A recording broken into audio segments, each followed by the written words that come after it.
Welcome to Savvy Talk, brought to you by Do Business. Today I'm joined by Mark Azzam, founder and owner of Back to Games, Gameinox, and partner and director of the Boardgame Space Distribution. His passion for board games made Mark pivot from being a pilot to becoming an entrepreneur. After traveling the globe for more than 18 years as a pilot, Mark launched Back to Games in 2015. Back to Games served thousands of gamers and non-gamers alike while pioneering the tabletop shopping experience. Then, in 2017, he went on to partner with Boardgame Space to make board and card games more accessible to the region by translating the most renowned games into Arabic and supplying its products to both hobby stores and mass market chains across the Middle East. And finally, earlier this year, he founded Gameinox to help spread gaming beyond people's homes through team building and employee empowerment activations to schools, universities, and create the first tabletop gaming convention in the Middle East. We talk about his pivot to entrepreneurship and why he believes so strongly in the power of board games and what his favorite board game is of all time.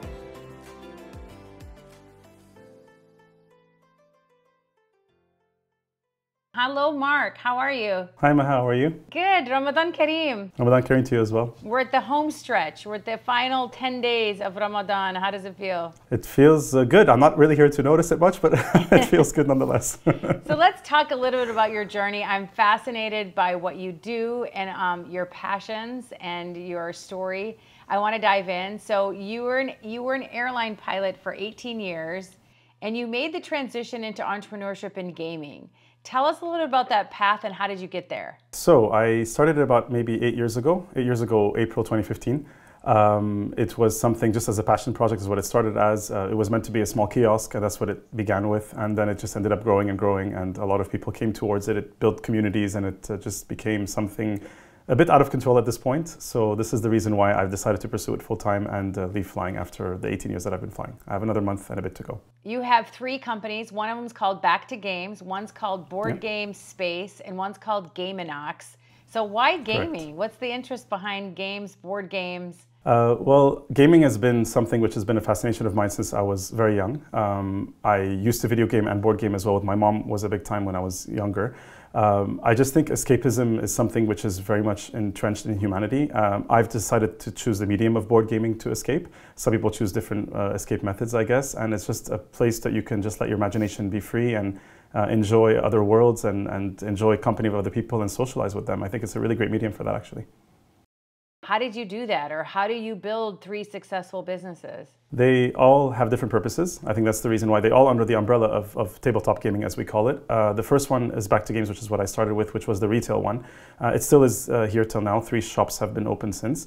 And the second one, Boardgame Space, that you mentioned, is a distribution hub. So it's basically meant to distribute games to Back to Games and other companies as well that would carry games, be they stores like Virgin Mega Stores, for example, Hamleys, Toys R Us, etc., that are known to have these types of products. And of course to the region as well. And it has another point to it that it also localizes games to Arabic. So it tries to bring games to the Arabic population by translating the rules and translating the box and all that and getting that ready in a mass scale. And then the third company, Gameinox, which I just literally founded about a week and a half ago.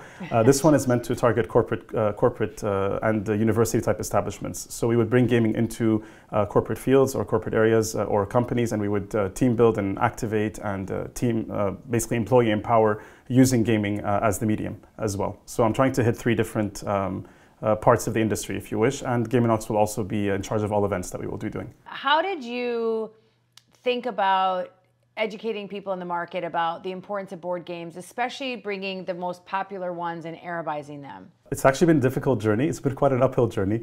A lot of people tend to know games like Monopoly, Scrabble, Clue, Risk. They're very old games, 70, 80, 90 years old in some cases, and they are games which are very long. They can be quite aggressive in how you eliminate people, like in Monopoly, for example. So what we're trying to do is we're trying to change that perspective on gaming, which is long and not so challenging, but more like eliminating each other and bringing it into the modern day, which is very, very different. So games that have come out now are a lot more inclusive with people. There you have cooperative games where you play against the game itself, for example. You have other games where you kind of build your own little world and then you're all challenging each other on on the board itself. So it's been very uphill because a lot of people don't know this new version. Everyone comes saying Scrabble, Monopoly, and they come looking for these again. And so what we're trying to do, the company and everyone in it, is we're trying to switch that over to the modern way of gaming, which I think is a lot more exciting and a lot more interesting. And how are you doing that? By showing them demos. So one big thing that we do is we have demos in all our stores that are available. We have about 80 to 100 games that people could just try for free on our tables, because all of our stores have tables. And then if they're interested, they can buy it. We can get people to come with their families. We activate them. We have board gaming days as well at the store where they can come and enjoy different kinds of board games too for free. There's a lot of now board game cafes in UAE. There's been about maybe 9 or 8 that have opened up since I opened Back to Games, which is really great. So that's really educating the community, and it's making society game a lot more. But I think the target is always to try to let them physically play it and not just tell them about it, because that really makes a big difference. And how do you convince people to spend time playing games, board games, when they could be spending time doing things on their phone? Like, you're really trying to bring that physical aspect of spending time around actual tabletop. I think there's an innate interest and curiosity in board gaming. We've been doing it for thousands of years. The phones have only been around for about maybe 30, let's say, or 20 when it comes to the level that they are at now to game as heavily on. So I think that there is that fascination there. It is inbuilt, it is ingrained, it has been there for a long, long time. And that's what I usually try to tap when I speak to someone, or any of our team do that. And it's just the idea that you get the socialization aspect happening. It's really different than a phone or a PlayStation or anything else that would be more electronic or screen-based. And I think this is really what gets people in line. Once they experience it the first time, they tend to get addicted quite quickly, and they keep going. So you wanted to make the goal of making modern board and card games more accessible to people in the region by Arabizing some of the most popular titles that people know, which is a big mission. So why was that important to you to do that? It's more for reaching out to people that maybe will not be able to read English comfortably or would not really understand rules in English. Some of the games are a bit heavier as well. They have components that are written in English all over the board or the cards. So I think that would be the first respect why I would do that. The other thing is would be to actually respect the cultures here. I mean, we are in a different, we're not in the West here, where a lot of these games do come from. I think it's important that we also bring this to the East, and then we bring it to our cultures here, the Arabic culture that we have and our language. And then the third thing would be whenever you tend to, from a more business way, whenever you tend to localize a game, is what we call it when we bring a game into Arabic, you tend to make a permanent partnership with the publisher of the game. You bring a lot of units in, and then you get exclusivity for the region, for the GCC normally, and then we would be able to distribute the game all around the region here and have claim to it, so nobody else would be able to come and take it from us, and we would be building the brand for them. Did you wake up saying, I want to be an entrepreneur? Like, how did you, because you had a full-time job. Not at all. And then you switched jobs. Like, so how did you become an entrepreneur and start a company or several companies? In all honesty, I had no idea what I was doing in the start. I just kind of went by passion. It was purely that. I'm a technical person. I'm a pilot, so my brain is very technical oriented. So obviously some of those skills and the leadership skills specifically were able to be superimposed into my businesses.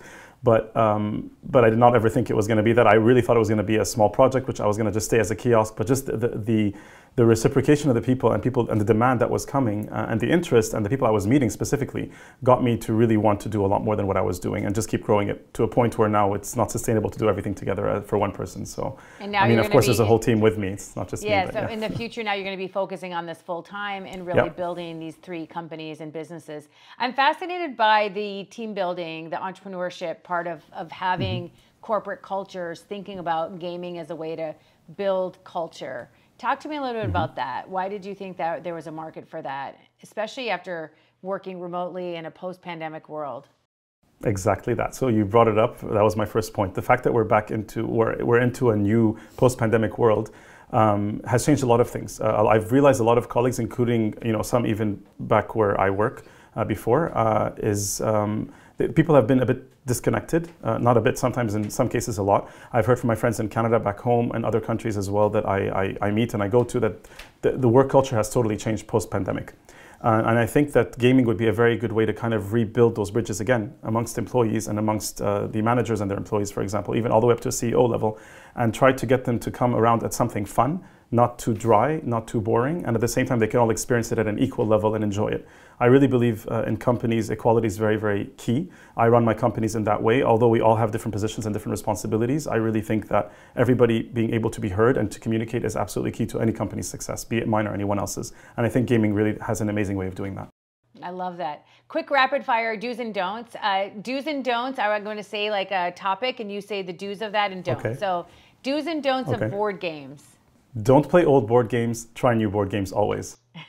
Do's and don'ts of entrepreneurship. Don't disrespect your team. Always make sure that and always be with your team 100% and listen to your team. Communication all the way, 100%. I love that. Do's and don'ts of building a community. You must build a community. Do that. It's a really good thing. And don't ever ignore, let's say, don't ignore whatever they may be telling you or whatever feedback they give you. You must be an open book to feedback, I think. Okay, do's and don'ts of managing team members. Do manage with emotional intelligence, I would say for sure, and don't manage based on what you think is always right and listen to others. You saw an opportunity in the market that wasn't tapped in the region, and recognizing is one thing, but actually doing something about it is the secret sauce or the secret story. What did you do that was essential in transforming yourself from a dreamer to a doer? I had to learn a lot because again, I entered this without any kind of business management capabilities. I didn't study business management or anything like that. My background is political science, so nothing to do with any of this. I think it's just, I mean, again, luckily, like you said, the area did not have anything much with this field, let's say, or in this domain. And just purely driven by passion. Getting the right PRO was a big one for me. I think getting the right person to be able to do all the legal stuff that is actually quite complex, can be. Back then it was more than today. Today a lot of it's online now. That was a very critical thing, and definitely having staff members you can rely on from the first day that you're going to build, of course, yourself, because you know the world much more than they do, but the loyalty and the honesty that they would provide you is absolutely key to building a story that will be a successful story or a successful business. The two first employees that I had, which I call team members, I don't like the word employee, the team members that I've had are still with me till now, the first 2 8 years later. That's incredible. So that is something that is, I think, very, very important. That's true. So at what point did you consider your business a success? That's a good one. I think I would say when the second branch opened, because now it's become a branch, it's become it's not really a mid-sized company, but it's become a bigger than one small store company. So everything basically doubled, staff doubled, or team members doubled, and it was in Dubai. The first one was in Abu Dhabi. So obviously when you go into Dubai, things just go much faster and much bigger. So I think that was when I really felt like, okay, there is something here, and there could be a third store, even a fourth, who knows, maybe even a franchise in the future. What would you tell your younger self, or any advice to young entrepreneurs who have an idea and want to make the leap and jump into entrepreneurship if they have an idea or passion like you did? I think always go for it. You have one life to live. I really think that, and what I'm doing now, even at this next step in my life, is a huge risk, but I think you just have to go with it. If you really believe in it 100%, that positive energy you're going to emit in your belief is going to definitely attract the right people to you, the right clients to you, the right staff members, team members to you, whatever it is that you need to actually build this project that you're after. Couple last questions and onto the fun stuff, Sure. actually. So my favorite board game that we play with my family is Categories. What are some of your favorite board games and why? So there's one game that I've always loved called Stone Age. This game, basically, you're a leader of a Stone Age tribe, and you have to feed, and you have to hunt and gather, you have to build huts, and you have to basically, you get victory points by doing all these things and building your little kind of teeny-weeny civilization. And each one of you builds your own on your board, and you're trying to get to the highest victory points. So that game, I discovered it maybe back in 2014 or 13. Maybe even 2012, and it really, really surprised me. It's beautiful to look at, and the storyline was really interesting, and I really felt I was in that time, back, thousands of years ago, and I love history. So that was a game for me that actually, I would say, is one of the reasons why Back to Games almost exists. But when I was younger, I'm not going to say 3 board games, I'm going to say 3 types of gaming. When I was younger, I used to play Dungeons and Dragons, which has always been my favorite tabletop experience by far. Because you imagine all the world, and it's absolutely an incredible experience if you have a good dungeon master. And the other one would be Magic the Gathering, which is a game that we play one-on-one. Basically, it's a trading card game, and each person is what we call a planeswalker, like a wizard from a different realm, and then they battle each other out. So this is a player elimination game in its respect. So one's a card game, one's a role-playing game, and one's a board game. Do you always win? No, definitely not. Are you so good at games that you always win? No, there are some really powerful, very intellectual gamers that I know, which are very difficult to win. We actually say that we unlock them when we win them because it's so rare that they win. Usually people that are very strong in numbers and mathematics tend to win, constantly. A lot of the gaming is all about number crunching, especially in the heavier level games that we play. But it's not all about winning. It's really about the experience. And sometimes even you have small wins in a game, but not actually win the game, because like small things happen in the game that make you really excited, and the other people, excited with you, and that's really the fun part of it for me. It's the experience more than the winning. Yeah. It's all about the experience more than winning. Last question, 100%. Some games that people should play during Ramadan. Let's give them some recommendations. We got the expert right here. Wow, okay, so games during Ramadan. There's a game called Seven Wonders that I personally love. If you want a bit more on the higher level of the gateway gaming, or like the more astute gaming, this is really, really fun. You're building basically one of the seven wonders of the world, and it can go up to 7 players, so it's nice for a bigger family. A simple game that I really love is called Spot It. It's one of our best sellers. It's very simple. It's a card matching game. I would definitely recommend that families, or maybe kids that want to get together with their families, would play that. Another game that I would play would be, thematically, is Alhambra. This is a game that we have, which you're basically building the palace of Alhambra yourself. Each person's building their own palace, and you're getting victory points depending how you build the walls and how you build the structures in the palace. It's not too difficult a game, but it has a very interesting mechanic with its type of money that you use in it. And then maybe I'd say the last game that I would recommend would be a game that I also love called Splendor. This is one of our other best-selling games too, where you're collecting gems and you're trying to get discounts to get to higher gems, and then basically build the most beautiful jewelry for the nobility, and you get victory points by doing that. So there are 4 very different themes, as you've seen. They all have different mechanics and how they play. And this is just literally the tip of the tip of the tip of the iceberg. Mark Azzam, thank you so much 100%. For joining us today. Thank you very much as well, ma'am. It's my pleasure.